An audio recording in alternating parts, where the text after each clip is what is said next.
১৩ দিন পরও মুক্ত হয়নি আরাকান আর্মির হাতে আটক বাংলাদেশি কার্গো জাহাজ। এ নিয়ে উদ্বিগ্ন ব্যবসায়ীরা। তারা বলছেন, মিয়ানমারের উত্তেজনা নিয়ন্ত্রণে না আসলে দুদেশের বাণিজ্য সংকটে পড়বে। সরকারকে দ্রুত পদক্ষেপ নেয়ার তাগিদ দিয়েছেন ব্যবসায়ীরা। এছাড়া পণ্যবাহী জাহাজ আটকে চাঁদাবাজির অভিযোগে ইয়াঙ্গুন থেকে টেকনাফ স্থলবন্দর পর্যন্ত বাণিজ্য বন্ধ রেখেছে মিয়ানমার কর্তৃপক্ষ। এ পরিস্থিতিতে উদ্বেগ প্রকাশ করে ব্যবসায়ীরা বলছেন, রাখাইন রাজ্যের অস্থিরতার কারণে বাণিজ্য সংকট তৈরি হচ্ছে, যা প্রভাব ফেলবে সার্বিক অর্থনীতিতে। গত ১৬ জানুয়ারি নাফ নদী থেকে বাংলাদেশি ৩টি জাহাজ আটক করে আরাকান আর্মি।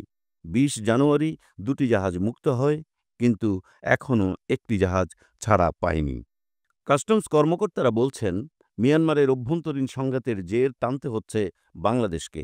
পণ্যবাহী জাহাজের নিরাপত্তা নিশ্চিত না হলে টেকনাফ বন্দর ক্ষতির মুখে পড়বে বলে দাবি তাদের। টেকনাফ বন্দরের রাজস্ব কর্মকর্তা সোহেল উদ্দিন বলেন, রাজস্ব আহরণ ও পণ্য আমদানি দেখলেই বোঝা যায় আগে কতটা কর্মব্যস্ততা ছিল, এখন স্থবিরতা নেমে এসেছে। ২০২৩-২৪ অর্থবছরে টেকনাফ বন্দর দিয়ে পণ্য আমদানি হয় ৭৮,৫০০ টন, রপ্তানি হয় ১,৪০০ টন।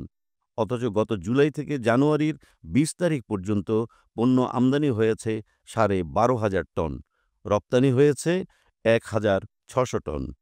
সংশ্লিষ্টরা বলছেন, মিয়ানমারের অভ্যন্তরীণ সংঘাতের প্রভাব পড়েছে দুই দেশের ব্যবসা বাণিজ্যে।